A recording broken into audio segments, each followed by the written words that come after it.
आज ही Doubtnut app download करें। Doubtnut पर होगा अब आपके सभी मैथ्स, केमिस्ट्री, फिजिक्स और बायोलॉजी डाउट्स का सफाया। बस अपने क्वेश्चन की फोटो खींचो, उसे क्रॉप करो और तुरंत वीडियो सोल्यूशन पाओ। Download now. हेलो गाइस, हमारा क्वेश्चन है कंसीडर द फॉलोइंग क्लोराइड्स। इन क्लोराइड्स को देखते हैं। अब इनमें बताना है the order of reactivity of A, B, C and D towards hydrolysis by SN1 reaction. तो देखो, सबसे पहले यहाँ पे देखते हैं कि हाइड्रोलिसिस इनका देखना है। उसके बाद थ्रू SN1 मैकेनिज्म। SN1 का मतलब क्या हुआ? इसका मतलब हुआ न्यूक्लियोफिलिक सब्स्टिट्यूशन, न्यूक्लियोफिलिक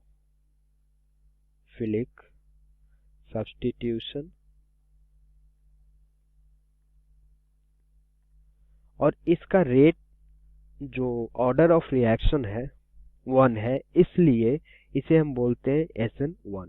अब 1 क्यों होता है? क्योंकि इसमें क्या होता है, फर्स्ट स्टेप क्या होता है? फर्स्ट स्टेप में formation of carbocation, carbocation form होता है, ठीक है। सेकेंड स्टेप में क्या होता है? Attack of nucleophile. तो यहां से इसलिए ये क्या होता है कि जो हमारा रेट ऑफ रिएक्शन है वो डिपेंड किस पे करता है? वो डिपेंड करता है कि किस तरह से कार्बोकेटायन की स्टेबिलिटी क्या है। अगर कार्बोकेटायन की स्टेबिलिटी ज्यादा होगी तो ये रेट ऑफ रिएक्शन फास्ट होगा, ठीक है। तो अब हमें देखना है यहाँ पे स्टेबिलिटी ऑफ कार्बोकेटायन। तो ए में क्या दिया हुआ है? ए में है रिंग है एंड देन हमारा CH2Cl है। अब इससे जब कार्बोकेटायन बनेगा तो क्या होगा? रिंग CH2 प्लस, ठीक है। एंड बी में देखते हैं। बी में रिंग है, CH2Cl है और एक पारा पे क्या है? मिथाइल ग्रुप लगा हुआ है, ठीक है। अब इसका जब कार्बोकेटायन बनेगा तो देखो उसकी स्टेबिलिटी जब हम देखेंगे CH2 प्लस और यहाँ पे मिथाइल ग्रुप, ठीक है। सी का देखते हैं। सी में क्या है?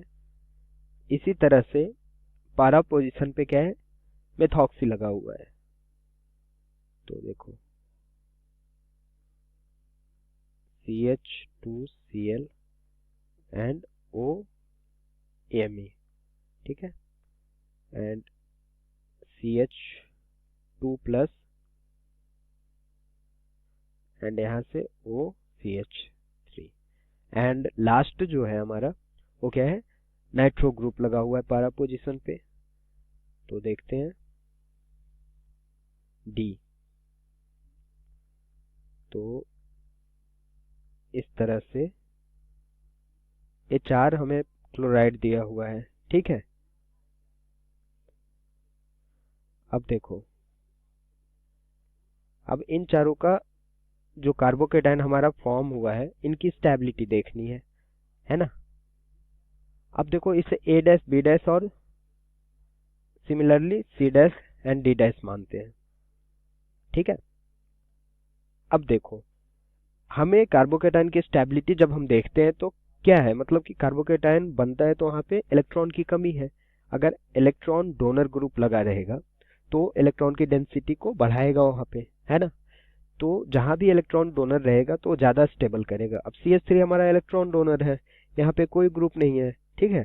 तो इससे ज्यादा स्टेबिलिटी B डैश की होगी A डैश से। देन अब देखो मिथाइल से ज्यादा इलेक्ट्रॉन डोनेट करने की कैपेसिटी किसके पास है? यहाँ ऑक्सीजन का क्या लग रहा है? ऑक्सीजन का प्लस M और माइनस I भी है, ठीक है। तो माइनस I से ज्यादा इफेक्टिव प्लस M होगा यहाँ पे, है ना, क्योंकि रेजोनेंस से एनर्जी इलेक्ट्रॉन डोनेट करेगा, ठीक है। मिथाइल में यहाँ पे सिर्फ प्लस I इफेक्ट लग रहा है और इसमें क्या है? माइनस M इफेक्ट लग रहा है और माइनस I भी लग रहा है, ठीक है। तो इलेक्ट्रॉन विड्रॉइंग ग्रुप है ये, electron withdrawing group. A electron donating group and methyl भी इलेक्ट्रॉन डोनेटिंग ग्रुप, एंड यहाँ पे कोई भी ग्रुप नहीं लगा हुआ है, तो इसमें इलेक्ट्रॉन की डेंसिटी न बढ़ रही है न घट रही है। तो अब देखो जो सबसे ज्यादा इलेक्ट्रॉन डोनेट कर रहा है वो हमारा है मेथॉक्सी ग्रुप, तो इसकी स्टेबिलिटी सबसे ज्यादा होगी। तो स्टेबिलिटी ऑफ कार्बोकेटायन की बात करें तो सी डैश की सबसे ज्यादा होगी, C dash, then methyl group भी हमारा डोनर है तो बी डैश, एंड जहां पे कुछ भी नहीं लगा हुआ है, ना डोनर लगा हुआ है ना ही एक्सेप्टर लगा हुआ है, तो उसकी स्टेबिलिटी एक्सेप्टर से ज्यादा होगी, है ना, क्योंकि नाइट्रो ग्रुप इलेक्ट्रॉन की डेंसिटी कार्बन पे घटा रहा है, लेकिन यहाँ पे कोई ग्रुप नहीं है तो कोई इफेक्ट नहीं हो रहा है, तो ए डैश का डी डैश से ज्यादा होगा। तो ये हमारा स्टेबिलिटी का ऑर्डर है। तो reactivity towards towards hydrolysis through SN1 क्या हो जाएगा, C, then B, then A and D। तो ए ऑर्डर कौन से ऑप्शन में दिया हुआ है, CBAD, जिस ऑप्शन में दिया हुआ है वो हमारा करेक्ट ऑप्शन होगा। C सबसे ज्यादा, then B, then A, then D, सबसे कम D का, तो थर्ड ऑप्शन हमारा करेक्ट होगा। क्लास 6 से 12 से लेके नीट, IIT, जेई मेंस और एडवांस के लेवल तक 10 मिलियन से ज्यादा स्टूडेंट्स का भरोसा। आज ही डाउनलोड करें डाउटनेट ऐप या व्हाट्सएप कीजिए अपने डाउट्स 8400 400 400 पर।